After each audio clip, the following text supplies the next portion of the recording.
andiko moja tu kwenye kitabu cha Zaburi 150 mstari wa 6. Naomba nisome hapo. Nini sababu yako ya kumsifu Mungu na kumwabudu jioni ya leo? Zaburi ya 150 mstari wa 6. Biblia inasema kila mwenye pumzi na msifu Bwana. Haleluya. Amen. Haleluya. Amen. Hata ndio kaandiko niliona nikasoma. Kila mwenye pumzi na msifu Bwana. Sasa nilisema nisaidie kumuuliza jirani yangu, nini sababu ya wewe kumsifu Mungu jioni ya leo? Sababu yako ya wewe kumsifu Mungu jioni ya leo. Umekuja kumsifu ili watu wakuone ulivyovaa unapendeza? Umekuja kumsifu ili watu wajue unavyojua kuimba? Umekuja kumsifu kwa sababu ipi? Sasa ukifanya kitu ambacho kwa maana yake hakina matokeo na hakikusaidii kwa chochote. Sasa jioni ya leo hatuko hapa kwa ajili ya mahubiri. Tumekuja kwa jambo moja tu la kumsifu Bwana na kumwabudu. Maana yake tutamchezea, tutamwimbia, maana yeye anastahili. Andiko linasema kwenye Zaburi, na kila mwenye pumzi na msifu Bwana. Sasa hii Samueli tunaona mtu mmoja ambaye alikuwa na sababu ya kumsifu Mungu wake, lakini sababu yake wengine hawakuelewa. Biblia inasema ni Daudi. Daudi alikuwa na sababu ya kumsifu Mungu wake na alimchezea Mungu wake. Sasa kuna jambo moja ambalo wanalifanya utafiti sijawahi kuona. Watu wanasema Daudi alicheza kama nguo za dondoo. Sio nguo zilizokaje. Kwa sababu nyakati hizo walikuwa wanavaa vyoo, walikuwa wanavaa makamu. Sasa vyoo ni dondoo gani? Lakini niliposoma ile andiko ndio nikaelewa. Hii ilikuwa sababu ya Daudi kumchezea Mungu, kumsifu Mungu, kumtukuza Bwana, kwa sababu kuna kitu ambacho alikiona cha ajabu kwenye maisha yake. Unajua Daudi alikuwa mtu wa vita, lakini Mungu alisimama na Daudi na akampa ushindi katika vita vyake vyote.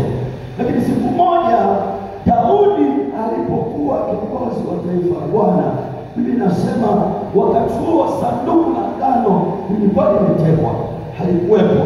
Daudi alijenga hema ya kutania Bwana ili waweze kumwabudu Bwana, ili waweze kumsifu Bwana. Lakini bahati mbaya sanduku la agano halikuwepo. Kwa maana nyingine ni kwamba walikuwa kwenye hema lakini hawakuwa na uwepo wa Mungu. Bwana Yesu asifiwe sana. Walikuwa wadogo na Daudi alikuwa na furaha. Sasa furaha yake ikaja kutokea baada ya kwenda kulichukua lile sanduku la agano, wakalileta katika mji wa Daudi. Biblia inasema walipoingiza kwenye hema ya kukutania, Daudi pamoja na Israeli wote wakakusanyika pamoja, wakaanza kumchezea. Kusoma andiko pale kuanzia mstari wa 14. Biblia inasema Daudi na jamaa yote ya Israeli wakamchezea Mungu kwa nguvu zao zote. Yaani walicheza bila kujali sifa alizokuwa nazo, bila kujali cheo chake cha ufalme, bila kujali chochote. Alicheza kama mwenda wazimu, yaani kama kichaa. Daudi akacheza. Biblia inasema sasa Mika mtoto wa Sauli alikuwa kimshana na angalia. Ndio watoto wakifanya hao. Wana sababu za kuabudu Mungu. Wana sababu za kusifu Mungu. Wanajua walipotoka. Yaani kila kitu wao waliona ni kirahisi. Lakini kuna wale wanaelewa maana ya kumsifu Mungu. Na ndio maana jioni ya leo usiwepo hapa tu ndani na msifu Mungu. Nataka ujue sababu ya kumsifu Mungu. Daudi akamsifu Mungu, akamchezea. Nilipoangalia akasema, jamaa huyu ni mjinga namna hii. Mfalme mzima anacheza, bila akamdharau, akamchekea, akamdharau. Lakini ukiendelea kusoma maandiko, kile kicheko cha mke wa Daudi na ile dharau yake ilimletea matokeo. Sikiliza nikwambie, unapokuja mbele za Mungu, ukiona mtu anamchezea Mungu, usimdharau. Na usimuone kama hana akili, usimuone kama amepungukiwa. Wewe lakini yeye anajua kilichomleta uweponi mwa Bwana. Na ndio maana anapocheza usione kana kwamba anakosa cha kufanya. No, anajua. Ukijua sababu ya kumsifu Mungu, hautaangalia kulia au kushoto. Ukijua sababu ya kumsifu Mungu, hautaangalia cheo chako, hautaangalia sifa yako, hautaangalia majina yako, hautaangalia mavazi yako, kwa sababu naye msifu ni zaidi ya cheo chako. Unamsifu ni zaidi ya jina lako. Unamsifu ni zaidi ya kila ulicho nacho. Daudi alielewa, ufalme nilio nao haukutokana na akili zangu. Nilikuwa porini nachunga kondoo, leo hii nimekuwa mfalme. Nini nitampa Mungu wa kumshukuru isipokuwa tu leo nitamchezea kama kichaa. Halo, nataka fulani kwenye lingala anasema biso baoyo. Biso baoyo. Kuna nini tobi na te? Biso baoyo. Mungu alituokota, tulikuwa tuna picha, tulikuwa tuna address, tulikuwa tuna jina, akatuokota. Sasa nitaona aibu ya nani ili nishindwe kumchezea? Nitaona aibu ya nani ili nishindwe kumpa utukufu? Sikiliza nikwambie mtu wa Mungu, nataka nikwambie yeyote unayemwona ana sifa kuna mahali alitoka. Isipokuwa tu wanadamu wana ile roho ya kukosa shukrani mbele za Mungu.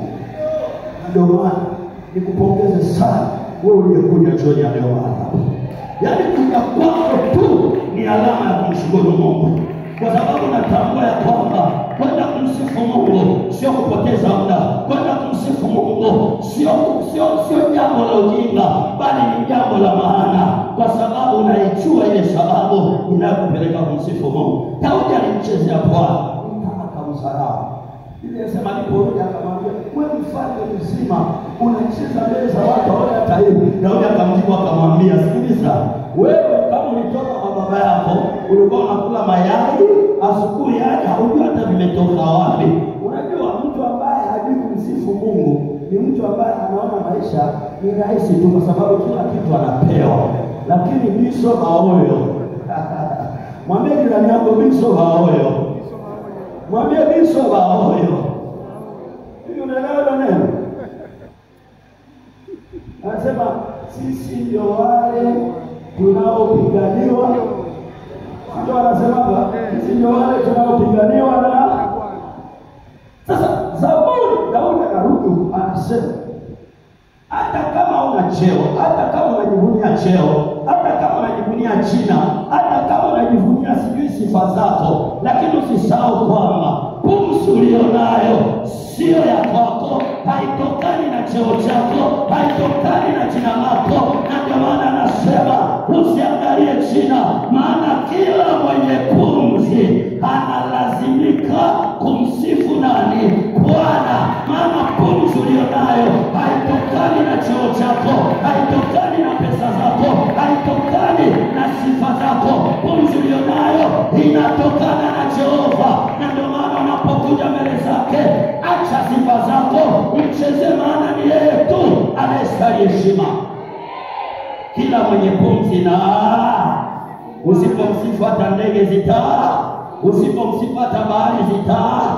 Ndio maana jioni mwangalie jirani yako, mwambie usipomsifu hata spika zitamsifu. Usipomsifu hata simu yako itamsifu. Haleluya. Mungu ni mzuri sana. Ili akushushe, anaweza kutumia kitu ambacho ni kidogo kwako ili akiinue kiwe kikubwa kwako. Na jioni ya leo ninaamini atakayemchezea Bwana lazima Mungu atamuinua kwa jina la Yesu. Atakayemchezea Bwana lazima Mungu atamuinua. Napenda unaposhuka yeye anakuinua, unaposhuka yeye anakuinua. Alivyomuinua Daudi, ni maombi yangu jioni ya leo akuinue na wewe katika sifa hii kwa jina la Yesu. Mungu alibariki neno lake na kubariki kwa jina la Yesu. Amen. Amen. Haleluya. Bwana asifiwe.